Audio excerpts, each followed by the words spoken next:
प्यारे बच्चों, natural speak English academy में आपका हार्दिक स्वागत है, अभिनंदन है। आज हम कक्षा 5 की अंग्रेजी की पाठ्य पुस्तक के पहले चैप्टर का सॉल्यूशन लेकर आए हैं आपके लिए। तो आइए शुरुआत करते हैं। Let's learn some new words, find the meaning of the following words from your dictionary and use them in your own sentence. यहाँ पर जो मीनिंग स्पेलिंग्स दे रखी है, इनके मीनिंग जो है आपको फाइंड आउट करने हैं डिक्शनरी से, और उसको अपना उस मीनिंग के आधार पर जो है सेंटेंस आपको बनाना है। तो पहला जो हमारा मीनिंग है या स्पेलिंग है हमारी, वो है असाइनमेंट। क्या है बेटा? असाइनमेंट। असाइनमेंट का मतलब होता है जो भी आपको स्कूल से होमवर्क दिया जाता है, स्कूल या कॉलेज में हो, और आपको जो भी टास्क या वर्क दिया जाता है उसको अपन असाइनमेंट बोलते हैं। तो इसका जो सेंटेंस बनेगा, तो सेंटेंस बनेगा बेटा आई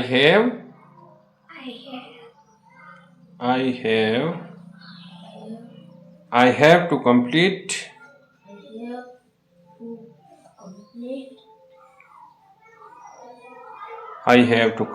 माई असाइनमेंट।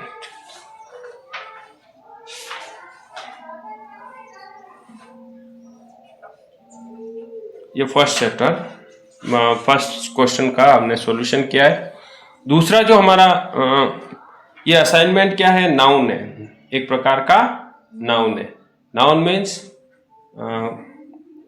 किसी वस्तु, व्यक्ति, स्थान या भाव के नाम को अपन संज्ञा बोलते हैं, जैसे हिंदी में, वैसे ही इंग्लिश में उसी संज्ञा को हम नाउन कहते हैं। तो यहाँ पर असाइनमेंट जो है हमारा नाउन है। फिर है हीड। हीड का मतलब होता है बेटा टू पे अटेंशन और लिसन केयर। यहाँ पर आपको हीड का मतलब कोई भी चीज को ध्यान पूर्वक सुनना, लिसन केयरफुली। तो हम इसका सेंटेंस बना सकते हैं we should heed our teachers word. तो इसका सेंटेंस क्या बनेगा? वी शुड हीड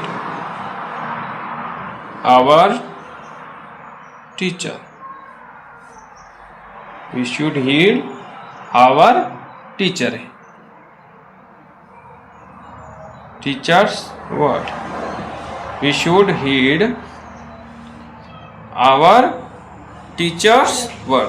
हमें जो है अपने टीचर्स के जो वर्ड्स होते हैं उनको हीड करना चाहिए, मतलब ध्यान से सुनना चाहिए। कोई भी चीज ध्यान से सुनते हैं उसको हम हीड बोलते हैं, listen carefully. Bold. Bold means brave. Bold को हम बोल सकते हैं ब्रेव और नॉट अफ्रेड, जो किसी से नहीं डरता हो, उसको हम बोलते हैं बोल्ड। तो इसका सेंटेंस हम बनाएंगे he is a very bold child. He is a very bold He is a very bold child. वह बहुत ही बहादुर बच्चा है। बहादुर या अफ्रेड, जो किसी से नहीं डरता हो। ठीक है, ब्रेव। ओके। स्केयर्ड। स्केयर्ड भी एक प्रकार का एडजेक्टिव है, और स्केयर्ड का मतलब होता है बेटा डरना, फ्राइटन। तो he is scared of the dark। हमारा जो सेंटेंस क्या बनेगा? He is scared of the dark.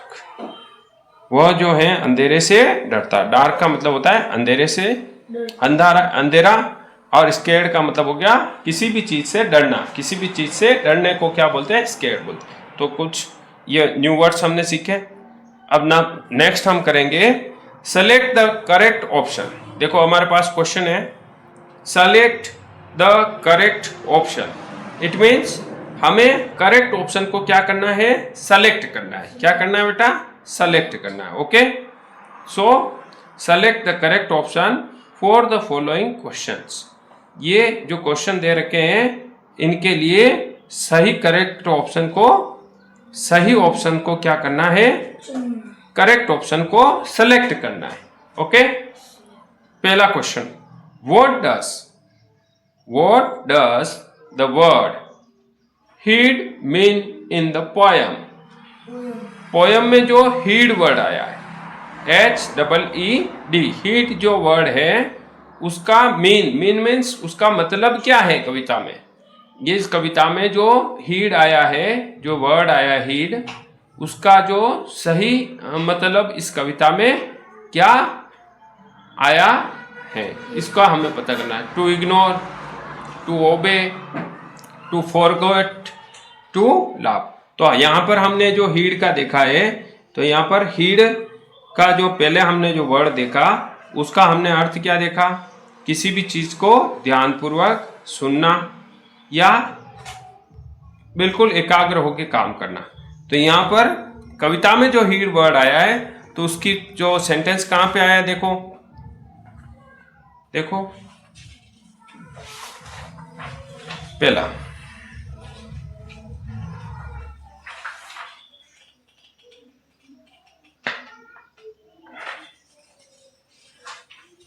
Okay. So ये देखिए, so many rules to heed, बहुत सारे रूल्स जो है हीड करने पड़ेंगे। तो रूल्स को हम क्या करते हैं बेटा? ओबे करते हैं। रूल्स की क्या करते हैं? ओबे करते हैं। तो यहाँ पर कविता में जो हीड वर्ड आया है उसका मतलब क्या है? ओबे, टू ओबे। तो हमें इसको सेलेक्ट कर लेना है, उस पर राइट का निशान लगा देना। नेक्स्ट है हमारा, why does the poet repeat the line? जो कवि है, पोएट का मतलब कवि, वाई मीन्स क्यों, why does the poet repeat the line? कवि जो है ये लाइन को रिपीट क्यों करता है? I found that out my self, मैंने जो भी पाया, जो भी पता किया, मैंने खुद से किया। तो यहां पर to complain about school, school को कंप्लेन कर रहा है। टू प्रेज देयर फ्रेंड्स, वो अपने दोस्तों की प्रशंसा कर रहा है। या टू एम्फेसाइज सेल्फ डिस्कवरी, और टू डिस्क्राइब अ ट्रिप, या फिर वो ट्रिप को डिस्क्राइब कर रहा है। तो यहां पर हमारा जो आंसर हो जाएगा, क्या हो जाएगा बोलो? To emphasise self discovery, to emphasise self discovery. या मतलब कि सेल्फ डिस्कवरी, बार बार इसको रिपीट क्यों कर रहा है? I found that out my self, I found that out my self, मतलब वो इस चीज पे जोर दे रहा है कि हमें भी सेल्फ डिस्कवरी करनी चाहिए। किसी की भी बात पर पूरा उसको सत्य नहीं मान लेना चाहिए, उसके बारे में पता करना चाहिए। Next, okay. Which word is a synonym for bold? Bold means बहादुर, और यहां पर सिनोम वर्ड बोलते हैं ऑपोजिट को। यहां पर बोल्ड का ऑपोजिट क्या हो जाएगा बेटा? क्या हो जाएगा? बोल्ड मीन्स ब्रेव, जो किसी से नहीं डरता हो, तो यहां पर स्केर्ड हो जाएगा। सॉरी, ऑपोजिट नहीं है, सिनोम मीन्स पर्यायवाची हो जाएगा। यहाँ पर ऑपोजिट को सिनोम नहीं कहते हैं, पर्यायवाची को कहते हैं। तो यहाँ पर पर्यायवाची का मतलब होता है कि जैसे अब पानी होता है, पानी को हम जल बोलते हैं, नीर बोलते हैं, आग को अग्नि बोलते हैं, आकाश को अंबर, आसमान, तो अलग अलग एक के ही बहुत सारे नाम होते हैं। वैसे ही इंग्लिश में भी बहुत सारे ऐसे वर्ड होते हैं जिनके जो हैं हम देखें तो उनके जो नाम अपने को मिलेंगे वो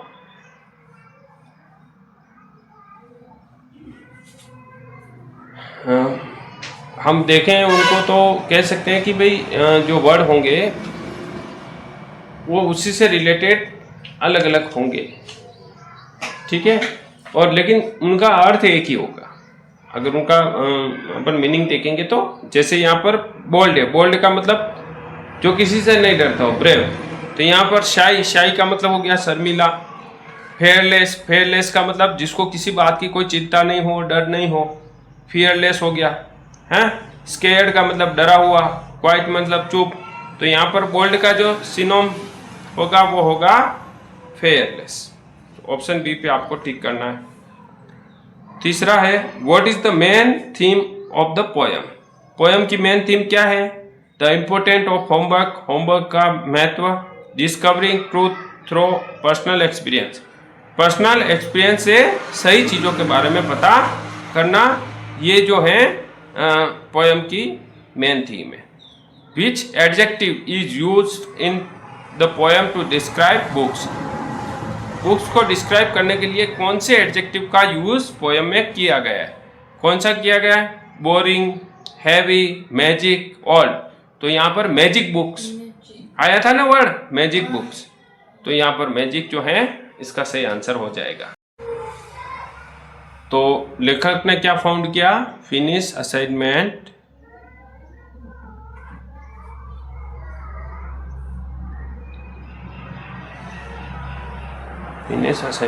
make the narrator का मतलब होता है लेखक, narrator feel happy। ओके, ये हमारा आंसर है। दूसरी क्या चीज थी? Lessons and rules. दूसरी थिंग क्या थी? लेसन, पाठ के बारे में बताया। लेसन क्या कहा? तुम्हें तो लेसन याद करने पड़ेंगे, बहुत सारे लेसन्स होंगे जो आपको कंप्लीट करने पड़ेंगे, और बहुत सारे रूल्स होंगे जिनको आपको मानना ही पड़ेगा। ये सारी चीज़ें बताई। तो there are many lessons to learn, हैं? There are many lessons to learn, there are many lessons to learn and many rules to follow. क्या बात बताई लोगों ने? मैनी रूल्स टू फॉलो, ये बात बताई। अब क्या था? लेसन एंड रूल्स हो गए। लोगों ने क्या बताया कि भाई बहुत सारे लेसन्स होंगे और रूल्स होंगे जिसको आपको फॉलो करना पड़ेगा और लेसन्स को लर्न करना पड़ेगा। लेकिन लेखक को क्या लगा?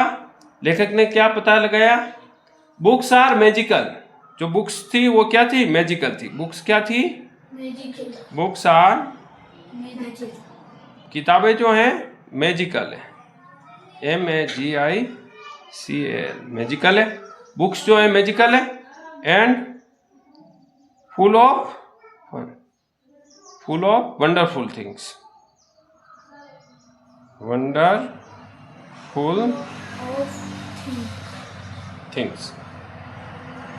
बुक्स जो हैं मैजिकल हैं और वंडरफुल थिंग्स से क्या है? तो हाँ बेटा, हाँ, लेसन और रूल्स बता दिए हैं। उसके बाद क्या बताया है? Being bold. क्या बताया?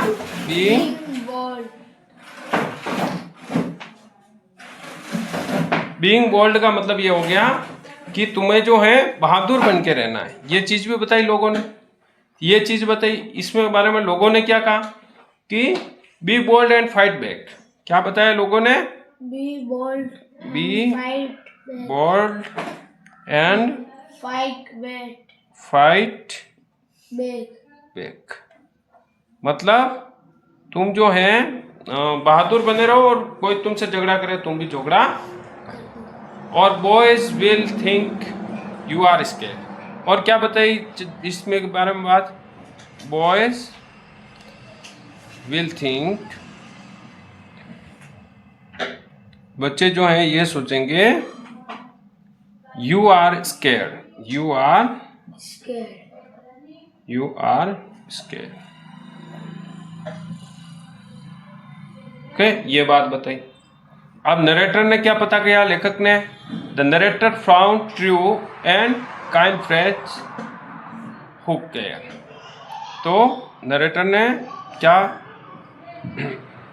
पता किया? नरेटर फाउंड, क्या पता किया? काइंड फ्रेंड्स, अच्छे अच्छे दोस्त पता किए और हु केयर, कहने का मतलब लोगों ने तो कह दिया कि तुम्हें तो वहां पे मजबूत बन के रहना है, तुम्हें बोल्ड बन के रहना है, किसी से नहीं डरना है, कोई तुमसे झगड़ा करे तुम्हें भी कर लेना है, ऐसा ऐसा सिखाया बताया था। लेकिन जब मैं गया स्कूल में तो मुझे तो लगा कि कोई भी बच्चा वहां पर झगड़ा करने वाला नहीं है, सारे के सारे काइंड है और अच्छे दोस्त है, जो कि हमारी अच्छी देखभाल भी करते हैं। ठीक है, तो अब हम आगे बढ़ें। आगे हम देखेंगे कि जैसे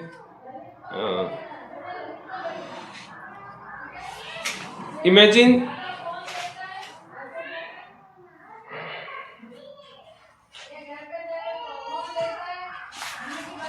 जो है, आगे आपको एक चीज़ और करनी है कि मयूरी और धवल जो है, धवल और मयूरी लैंग्वेज को सीखते हैं। मयूरी, धवल क्या बोलता है? Mayuri, what does Swift mean? तो धवल मयूरी को पूछता है स्विफ्ट का मतलब क्या होता है। स्विफ्ट गाड़ी आती है ना, आती है, हाँ आती है। तो यहाँ पर स्विफ्ट का मतलब क्या होता है? स्विफ्ट का मतलब होता है बहुत तेज। Swift means very fast. Mayuri क्या बताती है? Swift means very fast Dhawal. Swift का मतलब बहुत तेज होता है Dhawal. There are many words which tell about the qualities of something और समवन। तो कुछ बहुत सारे ऐसे वर्ड होते हैं जो किसी भी वर्ड की हमें क्वालिटी बताते हैं या कुछ उसके बारे में जानकारी देते हैं। फॉर एग्जाम्पल, उदाहरण के लिए, beautiful go down, go down, बहुत ही ब्यूटीफुल गो डाउन।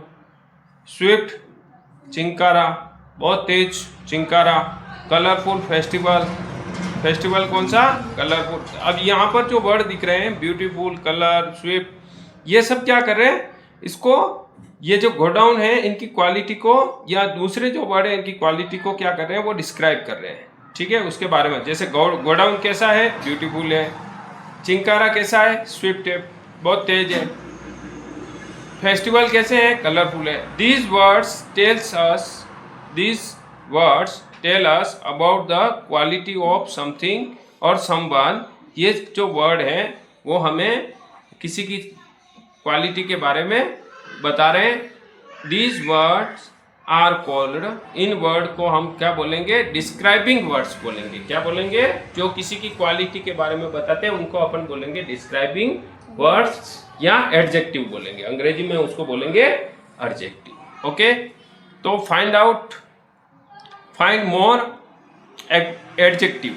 अब जो इसके अलावा बहुत सारे जो एडजेक्टिव और भी बहुत सारे हैं और आपको पता करना है। And use them in your oven sentences. आपको जो है उसको अपने सेंटेंस में प्रयोग करना है। जैसे मैजेस्टिक हो गया। मैजेस्टिक का मतलब होता है बहुत ही जादू भरा, तो उसको अपन बोलते हैं मैजेस्टिक। तो यहाँ पर मैजेस्टिक एक एडजेक्टिव हो गया। और majestic Amer fort is in Jaipur, तो ये हमारा एक सेंटेंस हो गया। उसी तरह हमारा दूसरा है ब्यूटीफुल, एक एडजेक्टिव ये भी है ना, BEAUTIFUL, ब्यूटीफुल। एडजेक्टिव ये भी है BEAUTIFUL, ब्यूटीफुल। तो अपन बोल सकते हैं फ्लावर्स आर वेरी ब्यूटीफुल। ठीक है, या ब्यूटीफुल फ्लावर्स ये भी बोल सकते हैं। टॉल, एक और हमारा एडजेक्टिव ये हो गया, टॉल। ठीक है, तो द टॉल ट्री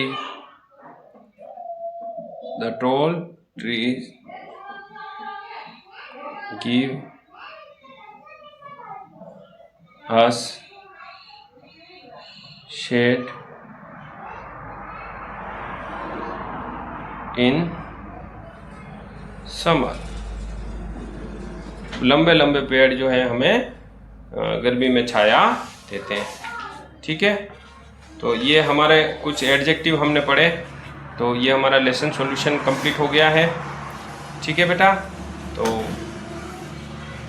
आप सभी को आशा है कि आप सभी को ये एक्सप्लेनेशन समझ में आया होगा, और आप हमारे वीडियो को लाइक ज़रूर करें, चैनल को सब्सक्राइब करें। धन्यवाद। चलो।